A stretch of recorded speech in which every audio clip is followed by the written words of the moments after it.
Então, hoje a gente vai começar com o dito 114 do Evangelho de Tomé. Finalmente, vamos terminar o Evangelho de Tomé, mas pegando esse embalo para falar da Madalena, que é uma discípula tão importante para o nosso estudo gnóstico, né? A Madalena é considerada uma das grandes líderes no movimento gnóstico, né? Não só ela, como outros discípulos também, né? Nominalmente eu poderia falar de João, de Simão Mago, de Tiago, eles também são importantes para os gnósticos, mas a gente vai encontrar, né?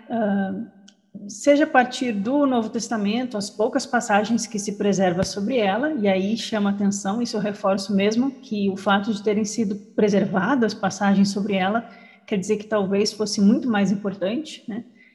Não deram conta de apagar tudo, se quiseram apagar ela, porque, na verdade, quando a gente fala em tradições de filosofia antiga, de grupos espirituais, grupos religiosos, raro a gente vê menção a mulheres, né?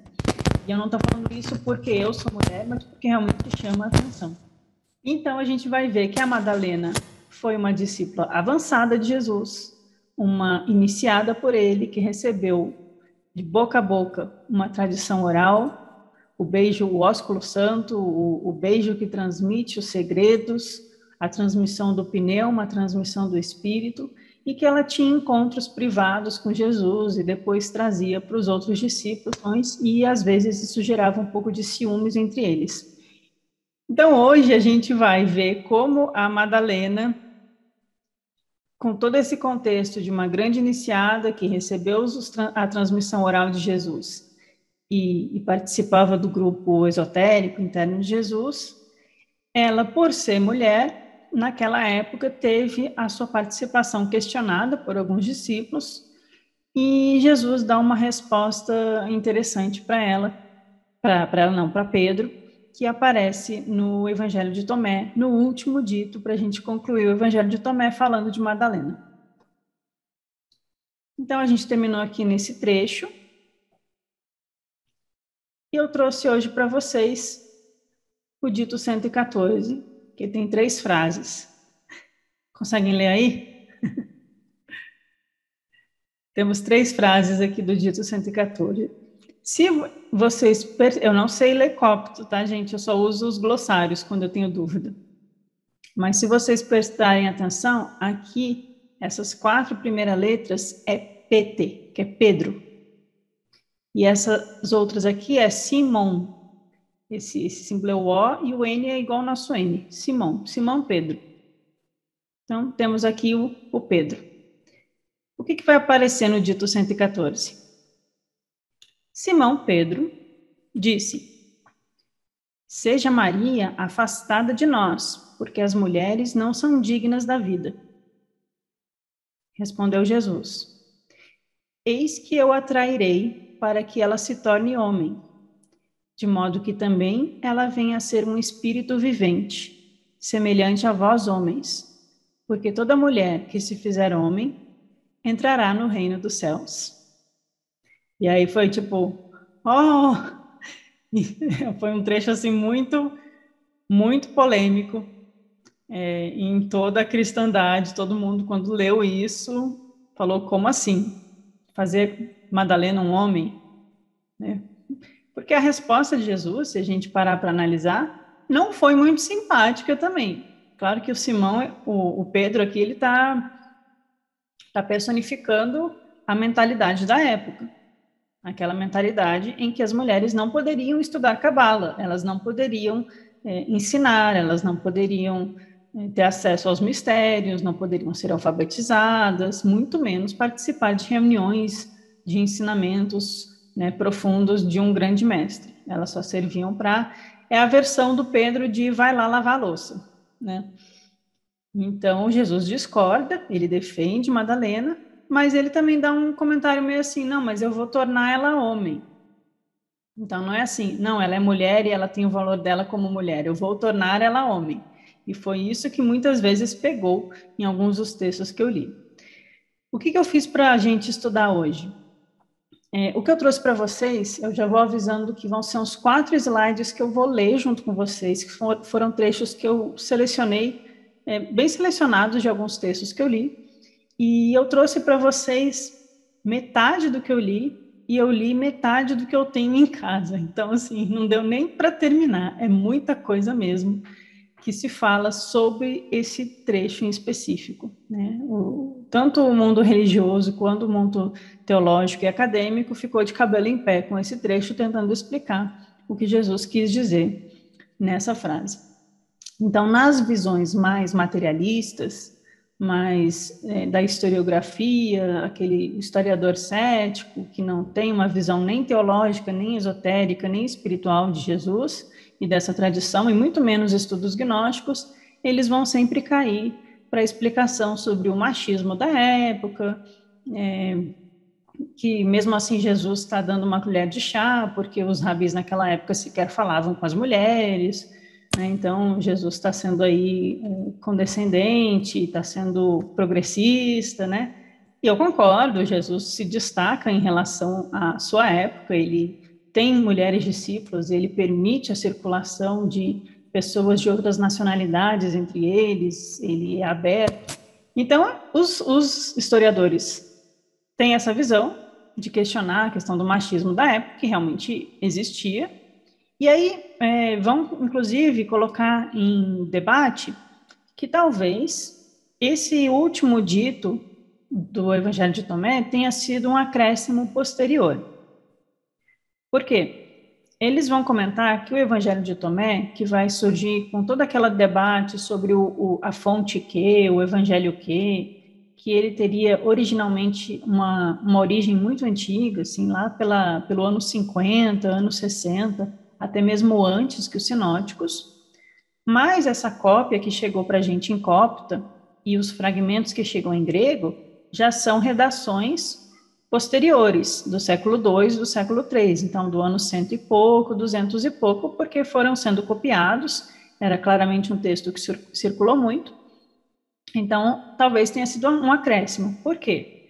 A gente não sabe se é do original esse trecho, se isso é uma cena que realmente aconteceu, ou se é um acréscimo, porque naquela época, com os debates de Irineu e Valentino e Tertuliano e aquela turma toda, antes da decisão do cânone, antes da criação oficial do Novo Testamento, quando esses textos circulavam abertamente, havia disputas entre eles em relação à sucessão apostólica que vem de Pedro, representando a ortodoxia católica romana, e aqueles que aceitavam mulheres em ofícios sacerdotais e ensinando e tendo papel de liderança, que eram alguns grupos gnósticos. Então, alguns vão argumentar que essa passagem ela vai aparecer como uma explicação ou um exemplo literário dessa disputa entre Pedro, representando a ortodoxia, e Madalena, pelo lado dos gnósticos, sendo defendida por Jesus. Então, a gente não sabe de quando é essa sentença, mas isso é uma coisa que os estudiosos comentam. Bom, de toda forma, fica claro que esse debate entre Pedro e Madalena aparece em outras fontes. A gente viu na terça passada que no Evangelho de Maria vai ter uma cena muito parecida, que André questiona Madalena, e aí Pedro toma o lado de André, e os dois ficam questionando a Madalena, e ela fica chateada. No Piscis Sophia, tem a mesma cena, Pedro reclamando para Jesus que Madalena está falando demais, fazendo muita pergunta, e não deixa ele falar, coitadinho. Tipo assim, poxa, faz essa mulher calar a boca, ela fica aí falando e não dá uma chance para gente.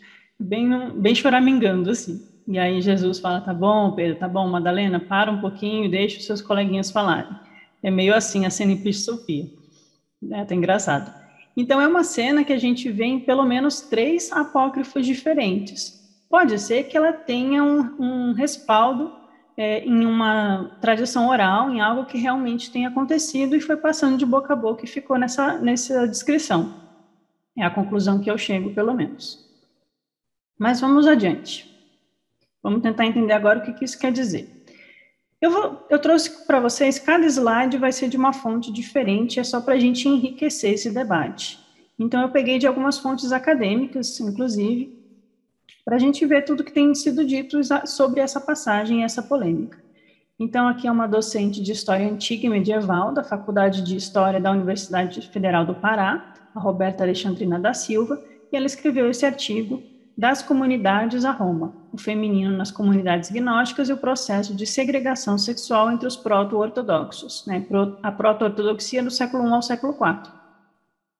Então, ela comenta: uma diferença crassa entre os gnósticos e os outros cristãos ao longo da história do cristianismo se deve principalmente à suposição de que os cristãos de tradição ortodoxa, como os católicos e protestantes, esperam que as suas revelações se confirmem a partir da tradição apostólica. O cristão ortodoxo acredita na verdade única dos apóstolos e não aceita nenhum outro evangelho a não ser os 4 do Novo Testamento, que servem como diretriz e cânone no que diz respeito às doutrinas e práticas futuras.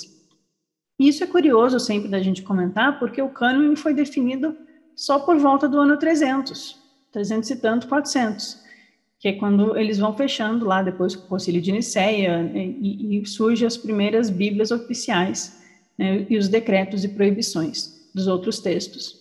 Então, são 300 anos de um cristianismo livre, de um cristianismo heterogêneo, de grupos muito diversos, de vários outros textos circulando abertamente com várias cópias, e aí surgem, né, discordâncias, divergências, e só depois que eles fecham esse cânone do Novo Testamento e banem os outros textos. Então é engraçado que o cristão ortodoxo, ele se baseia nisso, mas já é uma tradição posterior, né? Que eles vão dizer, não, mas esse é o mais antigo, e aí fica uma discussão eterna.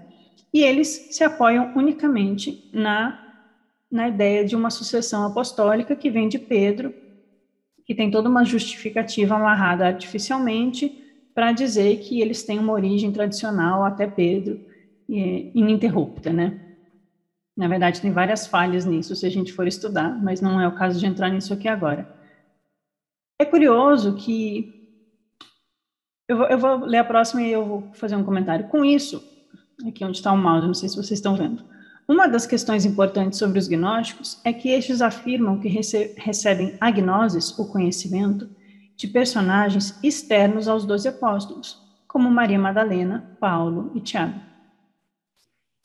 E aí é curioso que Paulo, por exemplo, ele não encontra Jesus vivo. Quando Paulo nasce, Jesus já morreu. E Paulo tem aquela experiência de encontrar o Cristo, a experiência de Damasco, que conta lá, e ele fala muito do Cristo, o Cristo vivo, o Cristo que me instrui.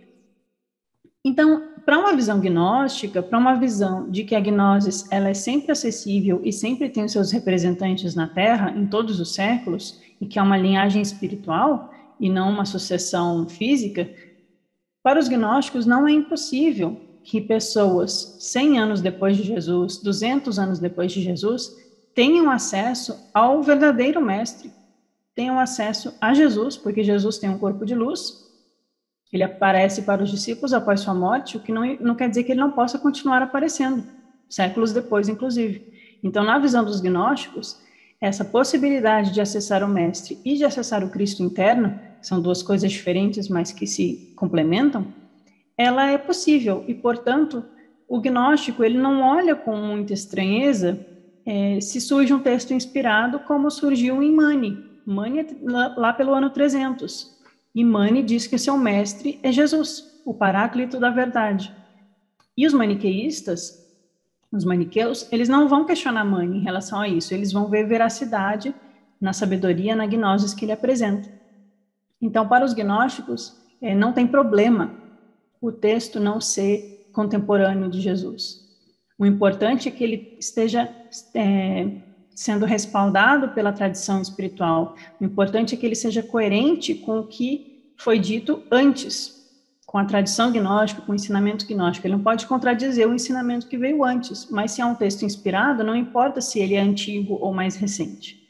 Então, os gnósticos não só aceitam inspirações de outros discípulos que não são os 12 apóstolos oficiais, mas são discípulos de Jesus, como aceitam daqueles que vieram depois, como é o caso de Paulo. Então, para Tertuliano, continuando aqui no texto, contudo, o seu principal alvo contra as práticas dessas mulheres era o grupo de Marcião. Esse aqui é o ano do Marcião, 85 a 160, aqui é DC, né? Seu contemporâneo, né, Marcião era contemporâneo de Tertuliano, mais ou menos contemporâneo, que as ordenava em base igual à dos homens para os cargos de presbítero ou de bispo. Ou seja, o Marcião, ele dava cargos às mulheres de autoridade religiosa, né?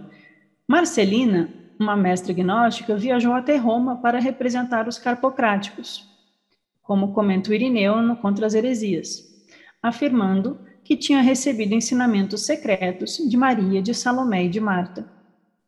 Outro grupo, como os montanistas, e é engraçado que o Tertuliano, no fim da vida dele, ele abandona a igreja e ele vira montanista. A gente viu isso quando a gente estava estudando a Elaine Pagels, lá nos Evangelhos Gnósticos. Mas o outro grupo, como os montanistas, reverenciavam duas mulheres, Prisca e Maximila, como fundadoras do movimento. Isso é o Irineu comentando, mas o Irineu comenta no sentido de, olha que absurdo, esses gnósticos têm mulheres sendo bispas, né? Não era bem o cargo, mas era o equivalente para um gnóstico. Em outros grupos, como o dos valentinianos, as mulheres tinham direitos iguais aos dos homens. Algumas eram reverenciadas como profetisas, outras exerciam as funções de ensino, evangelização e de cura, agindo muitas vezes como sacerdotisas e bispos. Em contrapartida, nas igrejas proto-ortodoxas, ou seja, antes da criação oficial da igreja, as mulheres eram cada vez mais segregadas. Irineu descreve que entre os valentinianos, homens e mulheres participavam do sorteio. Olha que legal, a gente viu isso lá na Pagos. Qualquer um poderia ser escolhido para ser presbítero, bispo ou diácono. É fazer o ofício ali. Alguns iam fazer a liturgia, outros iam cuidar da transmissão do ensinamento, o rodízio deles. Ou seja, havia um rodízio de funções. A função não era fixa. E aí você tinha que conhecer o ensinamento, estudar, saber ensinar, saber oficiar o rito, tinha que se aperfeiçoar na prática gnóstica, né? Porque qualquer hora você poderia ser chamado para fazer uma dessas funções. Algo bastante distinto do que ocorria nas igrejas ortodoxas, que é aquele cargo e é só aquela pessoa que pode fazer. Eusébio de Cesareia comenta que depois da morte de um mestre gnóstico chamado Montano, no ano 175, que é o líder dos montanistas, a sua discípula Maximila dirigiu o movimento, né, virou uma das líderes. Um comentário extra aqui, a gente sempre vê referência sobre Paulo, pelo meu lado, eu sempre falo do Paulo por uma visão gnóstica, mas eu sei que existe a visão Paulo como o fundador do cristianismo, o Paulo, o cara machista, que lá nas cartas dele falava que a mulher não pode abrir a boca e não pode ensinar e tem que ficar quieta no fundo da igreja. Sim, existe essa passagem, mas essa passagem está nas chamadas cartas pastorais, que os próprios teólogos já questionam que não sejam de Paulo, e contrasta com outras passagens do Paulo, onde, por exemplo, ele sauda a Priscila. Ele fala saudações a Priscila, a Alexandrina, que é uma ótima professora da nossa tradição, do nosso ensinamento, né? Não é bem essas palavras, mas ele faz uma saudação a Priscila de Alexandria, como alguém que merece respeito dentro da comunidade cristã. Então, a gente vai vendo essas incoerências também na Bíblia e vendo como que ocorreu a construção dessas cartas paulinas, desses evangelhos, e o que acontecia nos bastidores, que eram essas brigas desses diversos grupos. Bom, isso foi um trecho desse texto aqui da Roberta da Silva. Agora vamos para outro. Essa aqui eu citei terça passada um outro trecho dela, a Vilma de Tomassano, Maria Madalena nos textos apócrifos e nas seitas gnósticas, ela é da Ciência da Religião da PUC de São Paulo, e ela também traz umas reflexões legais. Eu coloquei a capa desse livro aqui ao lado, porque ela cita bastante, aqui é o Sebastiani, Lília Sebastiani, a autora desse livro. Eu fui atrás da referência dela, só para a gente saber de onde veio. Bom, diz a Vilma, nos apócrifos gnósticos, em sua maior parte, escritos entre o século I e III, Maria Madalena tem um papel preponderante como encarnação terrestre da Sofia Celeste. Alguém aqui na terça passada tinha perguntado, né, se Madalena poderia ser vista como Sofia. E eu, a princípio, disse que não. Por quê? Porque, na minha visão, Sofia somos todos nós que estamos nessa jornada espiritual de vencer os arcontes e sair das sombras e retornar essa escadaria celestial em direção ao pleroma, nossa alma é como Sofia. Mas enquanto arquétipo, enquanto símbolo, talvez a gente possa, assim, aí eu concordo, né, enxergar Madalena como Sofia, Sofia como a Cisígia de Cristo, o par de Cristo. A alma que encontra Cristo na câmara nupcial é Sofia. Mas aí é uma representação, não quer dizer que Madalena seja Sofia, né, porque todos podemos ser. Mas é bonito a gente encarar assim. Então, Madalena tem esse papel como encarnação da Sofia celestial. Ela é considerada a intérprete e reveladora da doutrina gnóstica, a mulher que conhecia o todo. Aqui é uma citação do livro da Lília Sebastiani, mas é, como vocês vão ver aqui, uma referência a um trecho que a gente viu na semana passada. Essa definição, a mulher que conhecia o todo, se encontra no texto apócrifo Diálogos do Salvador, que está em Nag Hammadi, no qual é Maria Madalena quem revela a grandeza do revelador. E lembrem que aqui no Evangelho de Tomé a gente tem aquela ideia de que aquele que conhece a si mesmo conhece o todo. Esse o todo é um termo que aparece muito nos textos gnósticos, como o absoluto, a totalidade, o pai de toda a totalidade, o uno. Então, Madalena é aquela que conheceu a si mesma, e por isso ela conhece o todo, e por isso ela é digna de receber de seu mestre ensinamentos orais de transmissão direta, porque eles têm afinidade de espírito. Continua a Vilma. O Pisce Sofia, escrito no século II ou III, né, que o Pisce Sofia é da escola de Valentino, Valentino é do século II.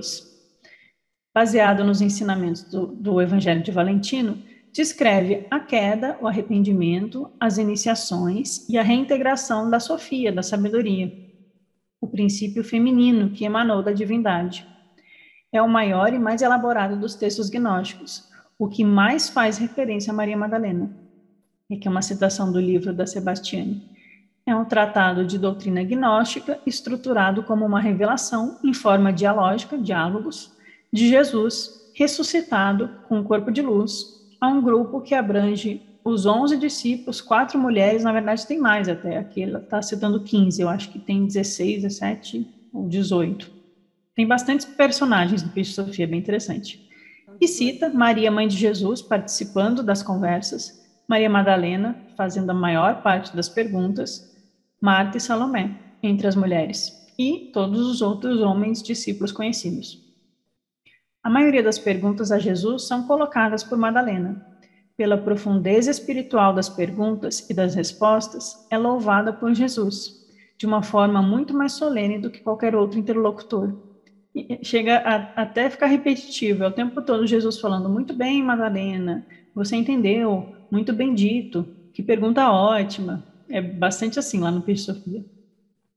A ela, Jesus se dirige diretamente como a pessoa que pode compreender, ao passo que aos outros discípulos pede um esforço de compreensão.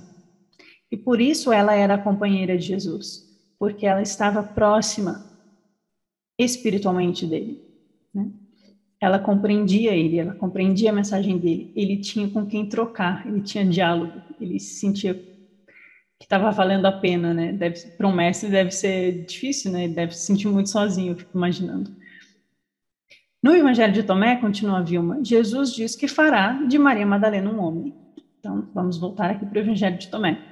Porque toda mulher que se tornar homem entrará no reino dos céus.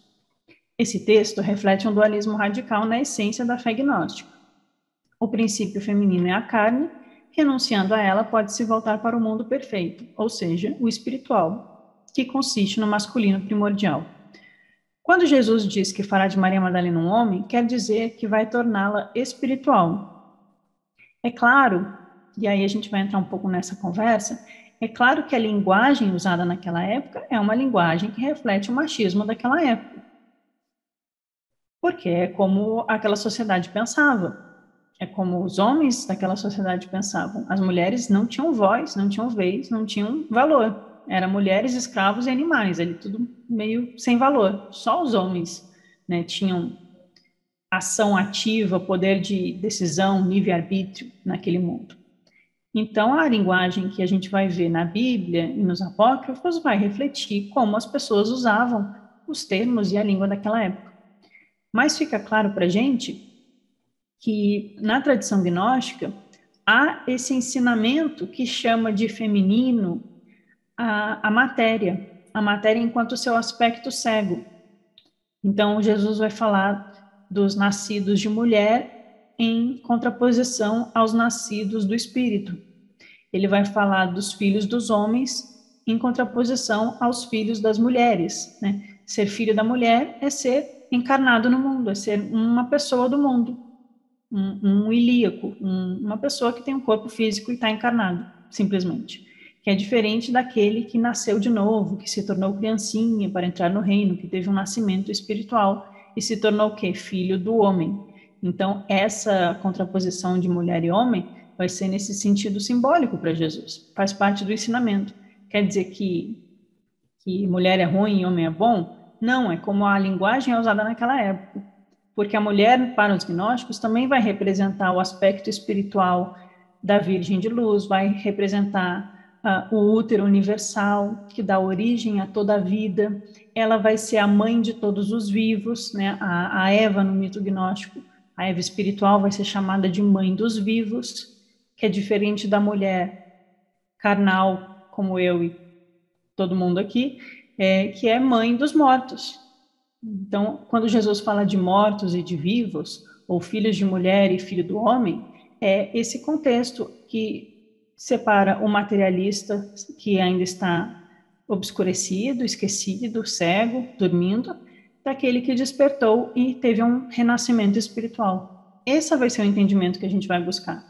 E aí é claro que a gente tem aspectos femininos muito fortes no gnosticismo, né? Os gnósticos vão falar da Barbelô, vão falar da Sofia, sabedoria, vão falar da Noreia, como a intuição. Então, o aspecto feminino intuitivo vai ser elogiado e louvado, assim como o aspecto sabedoria.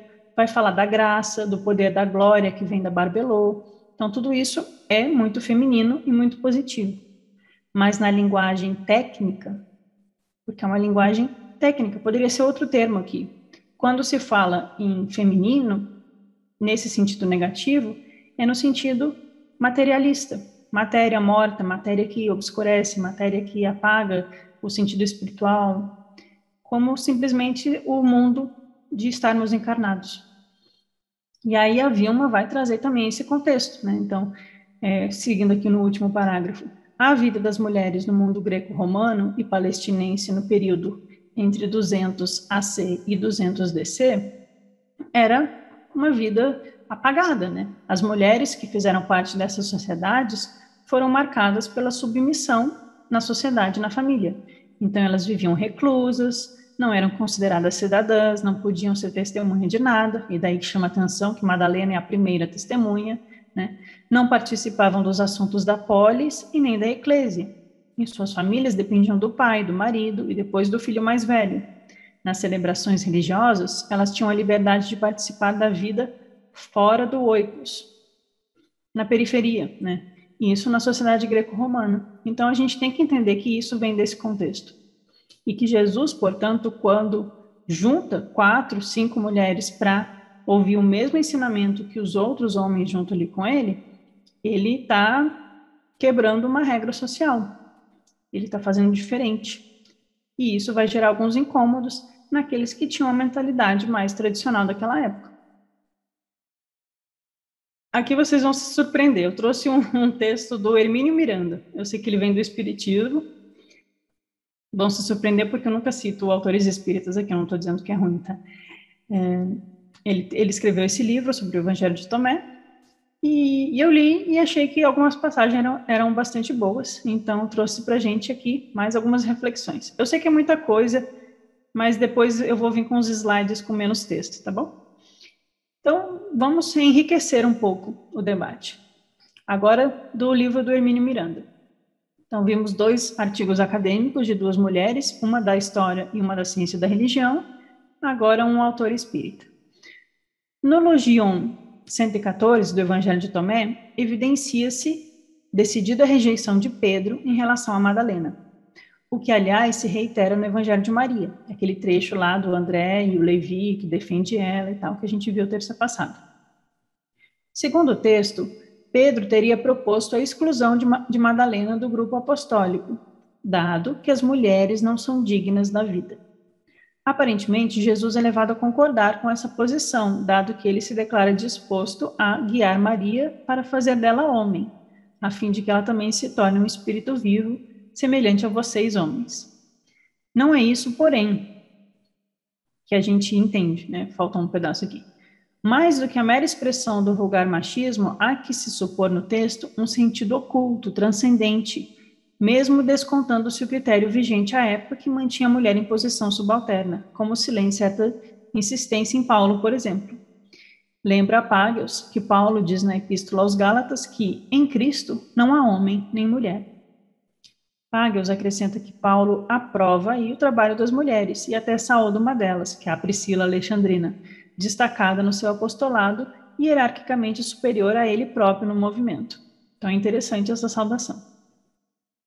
Para a discussão mais ampla do assunto, deve o leitor recorrer ao livro da Págios. Então, o Hermínio Miranda está sugerindo que a gente leia os Evangelhos Gnósticos da Elaine Págios, que é o estudo que a gente tem lá na playlist já completo, quem não viu, vê lá.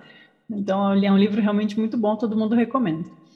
Seja como for, textos como o do Logium 114 não devem ser tomados à letra, ou seriam incongruentes no âmbito do próprio gnosticismo, que pressupõe para todos, sem exclusão da mulher, um largo ciclo que vai da queda de Adão, né, ou separação, ao retorno à unidade. Então, é um caminho de salvação da alma.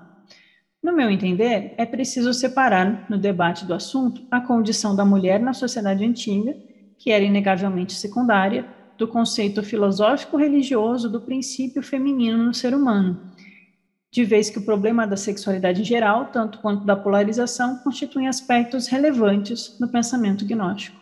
Então, para os gnósticos, esse símbolo que a gente vai ter desde o âmbito sexual aos aspectos mais espirituais da psique, de divisão de homem e mulher, de união dos dois polos, de retorno à unidade, é importante no ensinamento gnóstico, né?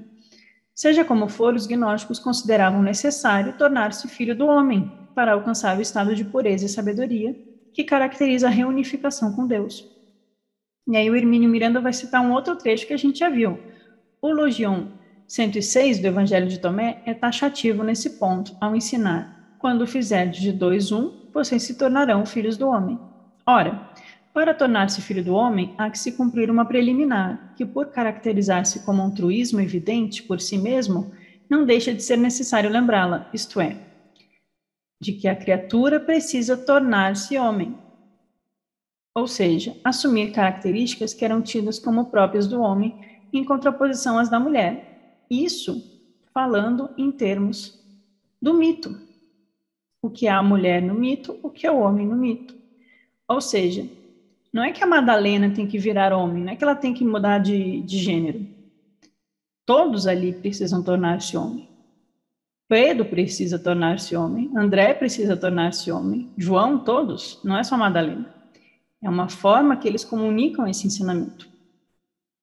É o que se comprova com a fala atribuída a Jesus no Logião 114 do Evangelho de Tomé, no qual Cristo se propõe a conduzir pessoalmente Madalena para fazer dela homem, a fim de que ela também possa tornar-se um espírito vivo como o homem, como vocês homens.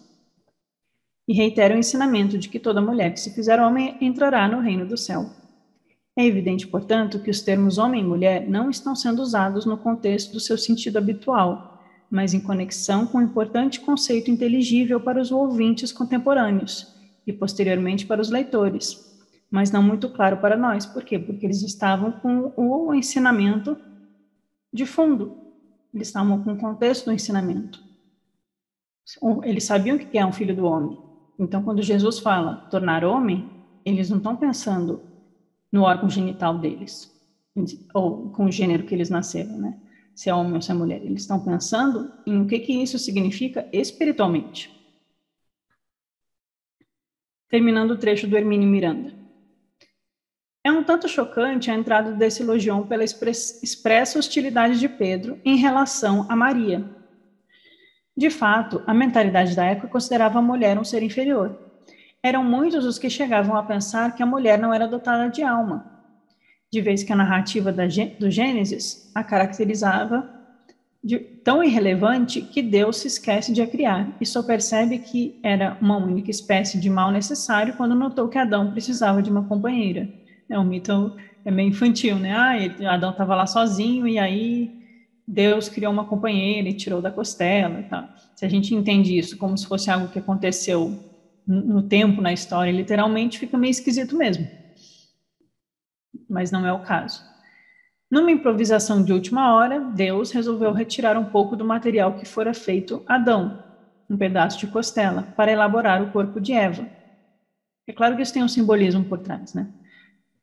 Aí ele cita Pagels. A doutora Pagels observa que, à vista desse elogião, os homens formavam o legítimo corpo da comunidade, ao passo que a participação das mulheres somente era permitida depois de assimiladas aos homens. E está explicando como era a mentalidade daquela época, naquela cultura. E era assim mesmo. É realmente o que diz o texto, mas em confronto com o Logion 22, então o dito 22 do Evangelho de Tomé, notamos que se a gente colocar ele junto com 114, não está redigido de maneira correta. E a gente vai chegar nesse dito. Não é que a mulher tenha que transformar-se em homem para tornar-se digna da vida. O que é preciso é que masculino não seja masculino e feminino não seja feminino. Em outras palavras, há que se superar a fase da polarização sexual. Melhor ainda, que as energias habitualmente canalizadas para a atividade sexual tenham outra destinação, e dois se tornem um, né, na caverna do coração, como eu sempre comento. No mito da criação de Adão e Eva, Deus desdobrou o ser em dois, macho e fêmea, porque assim exigiu o processo de reprodução da espécie. Os gnósticos entendiam que a reunificação constitui uma importante etapa do processo evolutivo.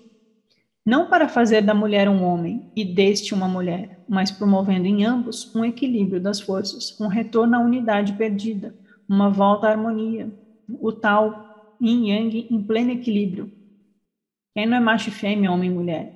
É nós harmonizarmos essas energias femininas e masculinas dentro de nós mesmos. E por isso Madalena vai se tornar homem, e talvez Pedro tenha que se tornar mulher ou homem, né? Depende de como a gente interpreta. Mas é preciso retomar esse equilíbrio da unidade perdida. Lembra a doutora Pagels que, mesmo em linguagem especificamente cristã, certos textos gnósticos, em lugar de descrever um Deus monístico e masculino, falam de Deus como uma díade, dois, né? Que integra tanto o componente masculino como o feminino, em Yang, ou lá na tradição indiana, na escola Sankhya, Purusha e Prakriti, espírito e matéria, forma, imagem e matéria, né? São dois aspectos que precisam ser unificados. E eles se refletem no nosso mundo de diversas formas. Por isso que quando a gente vai estudar o taoísmo, yin e yang não é só homem e mulher. Também é quente e frio, claro e escuro, rápido e lento, úmido e seco. Essas forças da manifestação do cosmos, do mundo criado, que precisam ser harmonizadas para que a gente retorne ao pleroma, para que o múltiplo volte a ser único, né? Terminando Hermínio Miranda, logicamente que para tornar-se um com este ser supremo, a criatura também precisa sintonizar-se com essa condição, nem bissexuada, nem assexuada, na qual não há ocorrência caracteristicamente sexual, menos ainda qualquer espécie de polarização. É curioso que em grupos esotéricos, né, na doutrina secreta, lá na teosofia, vai falar da divisão dos sexos nas primeiras humanidades e depois vai falar que a divisão sexual vai voltar a ser andrógena, vai voltar a ser uma só. Então, também a gente encontra isso de outras formas em outros textos, né? Bom, o que mais que a gente encontra? Vou jogando para vocês.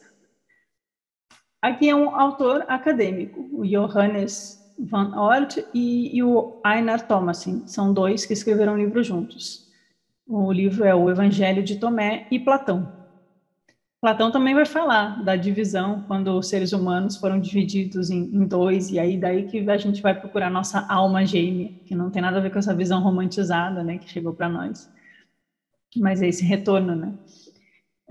O trecho está em inglês, eu vou ler para vocês em português, e ele é esse livro é da editora Abril, que é uma editora assim super acadêmica desses assuntos gnósticos, tem material muito bom, geralmente é muito bom.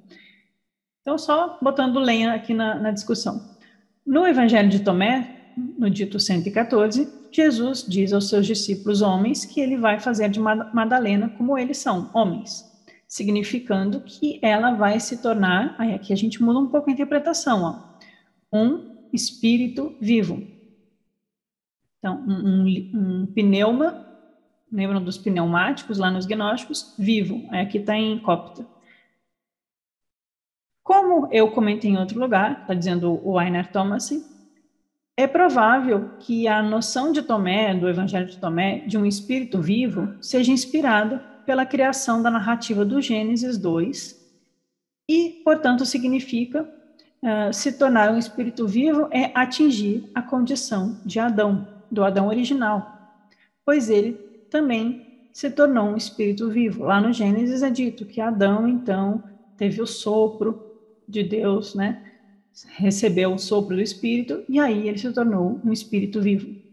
Aqui no caso em grego está psique zoe, né? Que é zoe é vida, zosa. Mas a gente vai vendo as conexões aqui para ver que não é só uma coisa assim de o Pedro teve um piti machista e Jesus falou assim, então eu vou transformar a Madalena em homem e você não me enche mais o saco, né? Eu vou cortar o cabelo dela, botar ela numa roupa de homem e você fica aí na sua. Não é isso, é mais profundo, né?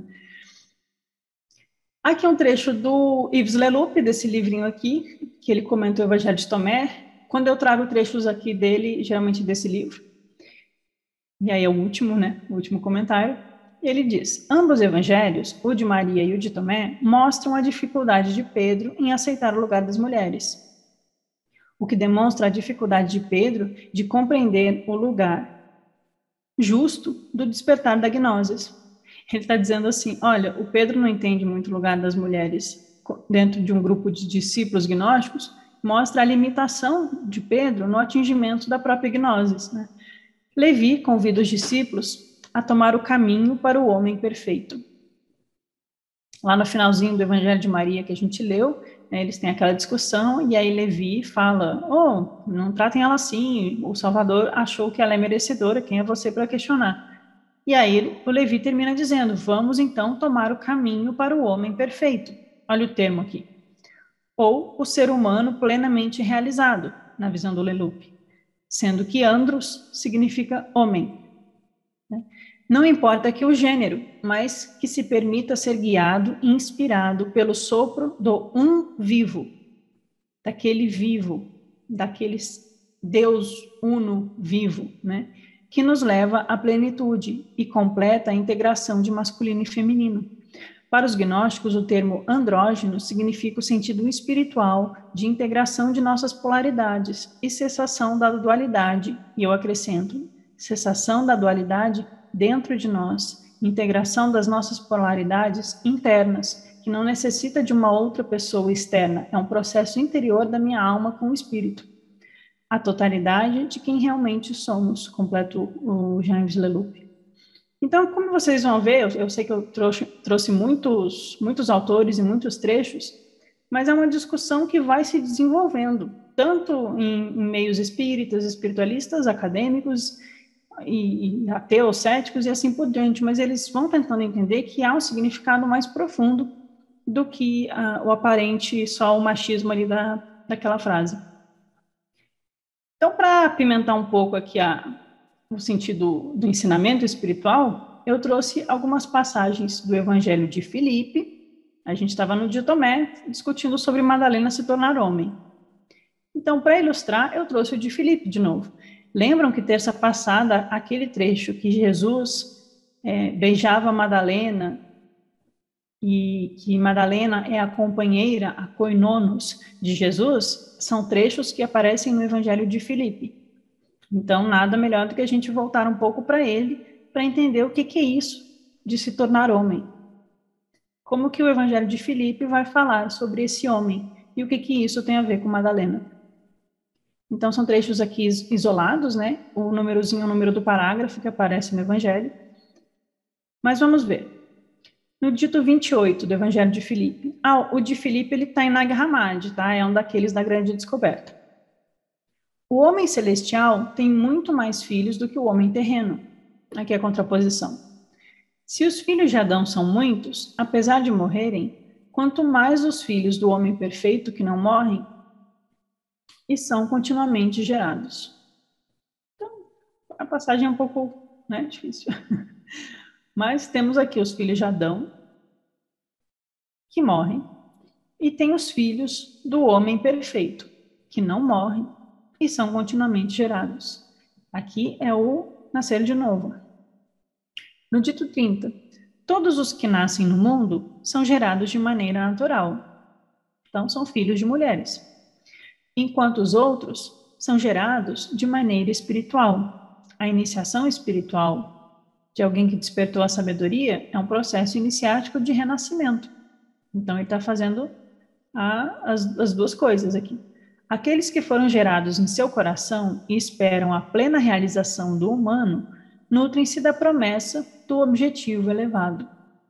Então, é uma outra forma de nascimento, não é um nascimento carnal, não é um parto, é um nascimento espiritual. No dito 74, quando Eva ainda estava em Adão, a morte não existia. Quando ela se separou dele, a morte passou a existir. Se ela entrar outra vez e ele a receber em si, a morte deixará de existir. Então vamos ler o Evangelho de Tomé aqui nesse contexto. Se a Eva voltar a se reunir com Adão, a morte deixará de existir. Aquele que une as duas polaridades em si, quando a Madalena se torna um homem perfeito, no sentido cósmico do ensinamento simbólico, ela se tornará uma que recebeu a vida eterna. Ela entrou no pleroma, ela não é mais afetada pela morte daqueles que encarnam nesse mundo. Portanto, ele está dizendo que vai tornar Madalena uma grande iniciada, não um homem, no sentido comum aqui. No dito 81, se a mulher não tivesse separado do homem, não tivesse se separado, ela não morreria mais tarde com o homem. Sua separação foi a origem da morte. Aqui é o sentido metafísico do mito. Adão e Eva, a separação, a queda, o obscurecimento da mente, o esquecimento, a força dos arcontes na psique, as paixões, os pecados, a ignorância, o esquecimento da unidade, o ego que se fortalece e se vê separado do outro. Então, aqui é a queda. E essa queda é a origem da morte.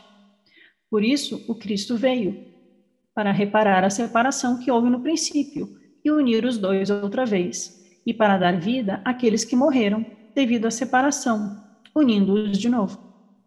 Por isso ele vai tornar Madalena homem. A alma de Adão chegou à existência por meio de um sopro. O companheiro de sua alma é o espírito. Sua mãe é a coisa que lhe foi dada. Sua alma lhe foi tomada e substituída por um espírito. Quando ele estava unido ao espírito, pronunciou palavras incompreensíveis aos poderes, e eles o invejaram. E aqui é quando os arcontes invejam o ser humano, porque percebem que o espírito que habita em Adão é superior ao deles. Então, para a gente ir fechando, o que aparece no Evangelho de Tomé? A gente está terminando o Evangelho de Tomé. O dito 114 vai falar sobre Madalena virar um homem para se tornar digna da vida.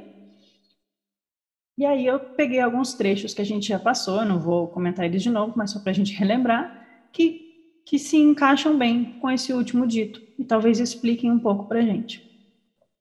Então, lá no dito 22, olha o que Jesus diz. Isso faz tempo que a gente viu.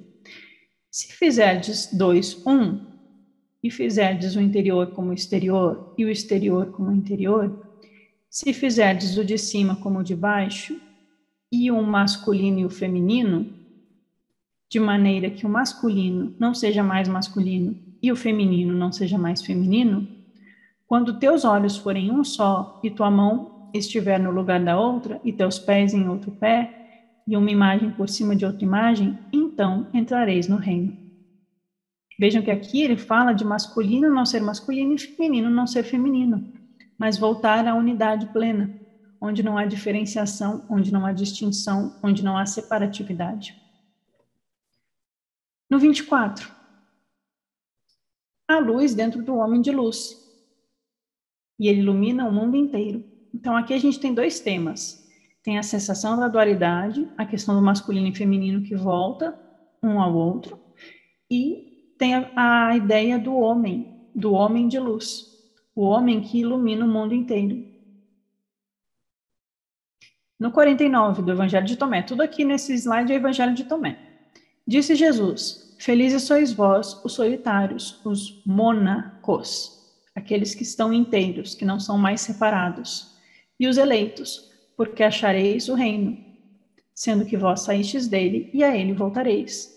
Então Madalena vai se tornar digna da vida, quando ela se tornar inteira. No 61, Jesus diz: quando o discípulo está aberto, será preenchido por luz, mas quando é dividido, será repleto de treva. No 85, disse Jesus: Adão foi gerado por um grande poder e uma grande riqueza, mas não era digno deles. Se fosse digno, não teria conhecido a morte. Aqui é o tema da queda de Adão, porque ele se dividiu. No 106, disse Jesus: se de dois fizerdes um, então vos fareis filhos do homem. Se Madalena se tornar homem, ela será digna da vida. Então vamos reler aqui o 114. Simão Pedro disse: seja Maria afastada de nós, porque as mulheres não são dignas da vida. Respondeu Jesus: eis que eu a atrairei para que ela se torne homem, de modo que também ela venha a ser um espírito vivente, um zoe pneuma, um espírito que contém a vida que vem do Cristo, o Cristo metafísico, semelhante a vós, homens, porque toda mulher que se fizer homem entrará no reino dos céus, e todo discípulo que se fizer homem e mulher, e deixar de ser dois e voltar a ser um, entrará no reino dos céus. Isso não vale só para Madalena, vale para todos eles. Então, umas últimas reflexões para a gente fechar com a questão do homem celestial. Um último trecho aqui da Vilma. Nos apócrifos gnósticos, em sua maior parte escritos entre o século I e III, Maria Madalena tem um papel preponderante como encarnação terrestre da Sofia Celeste. Eu já li essa passagem. Ela era considerada a intérprete e reveladora da doutrina gnóstica, a mulher que conhecia o todo. Essa definição se encontra no texto apócrifo Diálogos do Salvador, no qual é Maria Madalena quem revela a grandeza do revelador. Aqui, essa estátua é uma imagem de uma deusa pagã, helênica, né? Não é Madalena. Mas percebam que ela tem aqui a meia-lua, que também funciona como símbolo do cálice ou da taça. Madalena é dito que ela é uma das portadoras do grau, né? Temos as estrelas, são 7, lembram dos 7 demônios que foram expulsos de Madalena, que se tornaram 7 luzes, talvez. E temos os 12 signos do zodíaco, em concordância com o símbolo dos 12 ons. É a mesma coisa, Lai? Não estou dizendo que os 12 signos são os 12 ons. Mas esse símbolo dos 12, os gnósticos, eles bebem de fontes pagãs também. Eles trabalham com mitos helênicos, egípcios, zoroastrianos, órficos. Então, essas forças cósmicas, que às vezes são representadas através dos signos, ou das 7 luzes, os 7 arcontes, a gente vê repetido em outras tradições. Então, eu achei essa imagem interessante para ilustrar também a Madalena, por que não? E por último aqui, nesse texto que eu não achei o autor, mas é um artigo acadêmico que eu peguei no academia.edu, que é justamente sobre a passagem 114. O título do texto é O Tornar Homem de Madalena, como descrito no Evangelho de Tomé. A elevação das mulheres ou a subordinação aos homens, né? E aí o autor comenta.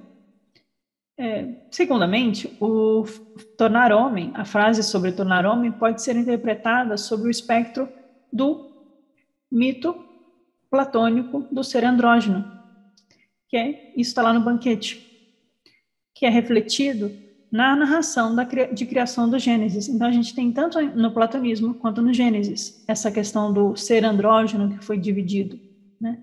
A salvação do ser humano começa tanto para homens quanto para mulheres com o retorno ao estado pré-queda de Adão. Então, tanto homens quanto mulheres precisam se tornar Adão e Eva em sua forma original. Se tornar homem, essa ação de se tornar homem é interpretada como um shift, uma metanoia, uma mudança de um estado corporal, material e preso no mundo para um estado espiritual e elevado ao pleroma celeste. Então, até os acadêmicos estão entendendo assim. O que tem lá no Gênesis? Então, para a gente fechar. Formou o Senhor Deus um homem do pó e da terra e soprou em suas narinas o fôlego da vida. E o homem foi feito alma vivente. Qual é o termo que Jesus usa para falar que vai tornar Maria um homem? Um ser vivente, digno da vida. Então, vida, homem, vivente, são termos técnicos dos gnósticos. São substantivos, não são adjetivos, né? Aqui eu voltei para os nossos esqueminhas de sempre, para a gente ver, mais ou menos, como eu enxergo mais ou menos, está bem simplificado. Mas ver esse caminhar espiritual aqui da Madalena, né? O ser humano está aqui na graminha, aqui embaixo. Ele tem 7 céus para subir, que são 7 arcontes. O ser humano é filho da mulher, filho da matéria cega. Ele é um morto-vivo, ele está adormecido, ele está embriagado. Ele precisa despertar, ele precisa vencer os 7 arcontes, desenvolver as 7 virtudes, vencer o poder da ignorância do Yaldabaoth, atravessar o limite nessa linha vermelha para ir a uma oitava acima. É igual na música, né? A Ugdod é a oitava acima, portanto, ela vai refletir o mundo celestial. No mundo celestial, encontramos Sofia, despertamos a sabedoria. E ao despertar a sabedoria, temos os 12 Aons. São 4 luzes, cada uma com 3 virtudes. Essas 4 luzes são a base, que é regida pela coroa, que é Cristo. Então, temos Cristo e os 12 Aons, regidos por 4 grandes luzes no mito gnóstico. Então, esse é o caminho de Madalena. Onde ela está nesse caminho, eu não sei e não ouso dizer. Mas claramente ela estava avançada. Claramente ela entendia o mestre. E ela estava sendo iniciada pelo mestre. E, portanto, ela é digna de ser ouvida. E respeitada pelos seus discípulos, pelos seus codiscípulos, que talvez não fossem tão avançados quanto ela, como talvez fosse o caso de Pedro. E vejam onde está o homem no mito gnóstico. O homem celestial, o antropos, onde 2 se tornam um, a díada, que contém a dualidade, mãe e pai e mãe, espírito virgem invisível, feminino e pai de todas as luzes, masculinos, em um só, é o 2 que é um só, não dividido. É o homem celestial, o antropos. E Cristo é o filho do homem. Por isso que Jesus é chamado filho do homem. É a luz que vem daqui.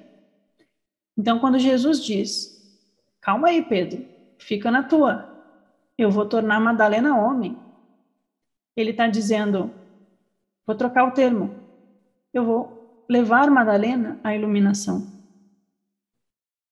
Eu vou tornar ela uma iluminada, completa, plenamente desperta. Ela vai atingir o último estágio de despertar espiritual, se depender de mim. Então, você fica aí, deixa ela falando. Para de reclamar, Pedro, é o que Jesus disse. Jesus afirma que ele mesmo vai fazer de Maria homem, isto é, um espírito vivo. Aqui está em cópita. Mais um trecho acadêmico aqui. Um último trecho acadêmico de outro autor. É muita gente estudando isso, gente. Interpretação do dito 114. Eu argumento que o dito 114 fala de uma iniciação ritual requerida para o feminino, para que ela seja restaurada à unidade perdida de Adão no Gênesis, de modo que a mulher se torne homem, então tome a última etapa, se tornando um espírito vivo. É um estágio de iniciação, que é o estágio de se tornar um vivente. Aquele que vive é aquele que avança em direção ao Ogdoad, que desperta a Sofia, que encontra o Cristo nesse espaço celestial. Ele não é mais dominado pelo Yodabaú, pelos arcontes, e, portanto, ele não está mais em estado de queda. Ao não estar mais em estado de queda, ele pode avançar rumo à unidade, à reunião dos dois opostos e a se tornar um homem celestial. E aí eu lembro que na tradição dos profetas, que Jesus aprendeu, Ezequiel descreve em suas visões uma figura entronizada, com a aparência de um homem cuja semelhança parece o fogo. Portanto, a reabilitação da personagem de Miriam de Magdala ao lado de Yeshua de Nazaré poderia contribuir para que hoje em dia homens e mulheres viessem a realizar o antropos em plenitude. Disse o Leloup e eu concordo com ele. Então, o que Jesus está propondo é realizar o despertar espiritual de Maria, e que é possível para ela e é possível para todos nós. Portanto, por isso que eu gostei, ele colocou a reabilitação de Madalena.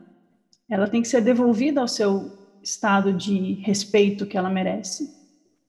Porque a igreja tentou rebaixar ela a uma pecadora, uma prostituta, apagar ela e elevar Pedro. Mas ela precisa ser reabilitada ao seu local de merecimento, né? Como uma grande iniciada, como a companheira do Cristo, como alguém que entendeu o ensinamento e que continua sendo uma grande gnóstica. E por isso, terminando, eu cito as palavras novamente de Levi, no Evangelho de Maria: se o Salvador a fez merecedora, quem és tu para rejeitá-la? Com certeza o Salvador a conhece muito bem. E isso é porque ele amou-a mais que a nós.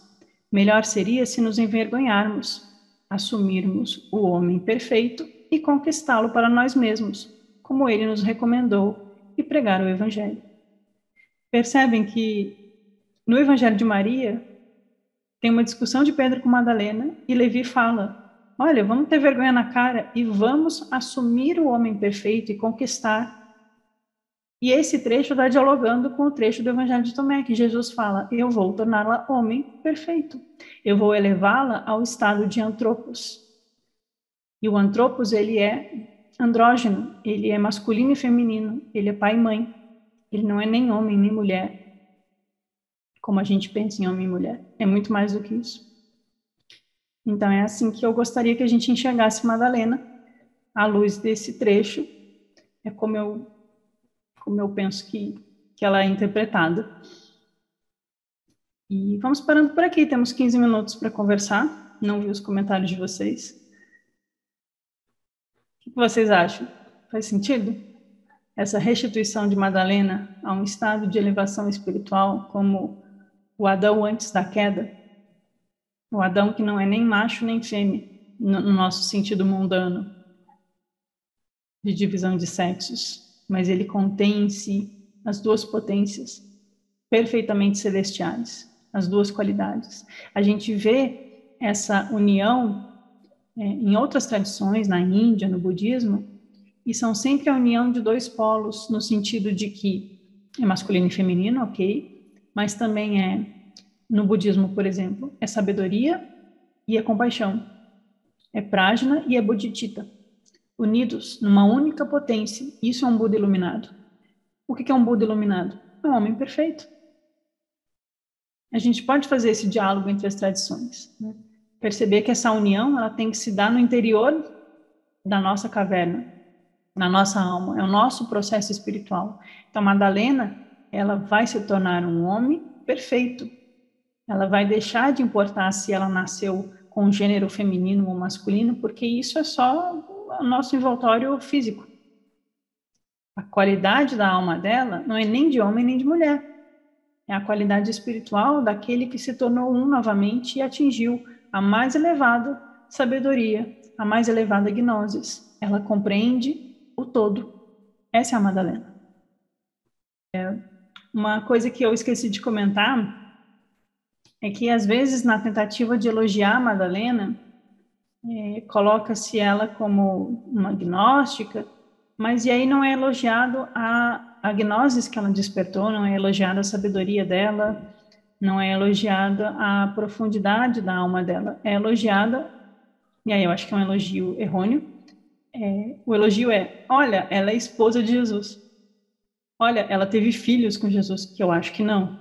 Então, transforma um elogio ao fato dela ser um útero ambulante, e ela é reduzida novamente a uma mulher em seu sentido de gênero feminino apenas, e não a grandiosidade de quem é a alma dela. Então, é uma pena, eu acho, quando tentam elogiar ela dessa forma, porque o aspecto feminino da alma dela é muito mais do que o aspecto corpóreo, do corpo físico dela naquela encarnação. Então, só um comentário que eu queria acrescentar. Mais alguém quer falar? Não. A Vaneri comentou, pegando o gancho com o que você disse, Carlos, que realmente fica estranho esse, como a Vaneri comentou aqui, ó, confunde um pouco o texto, tornarei a homem assim como vocês homens. Esse como vocês eleva-os demais também à categoria de homem perfeito?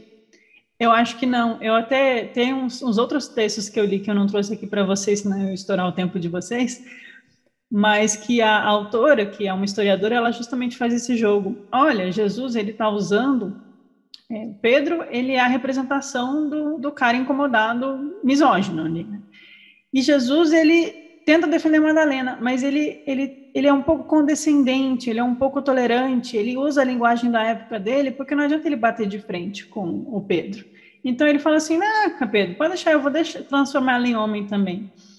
Mas porque talvez ele nem estivesse entendendo o que ele estava dizendo, mas talvez ela estivesse entendendo. Então ele defende ela sem entrar em conflito com os demais, porque um conflito num grupo espiritual gera muita perturbação, né?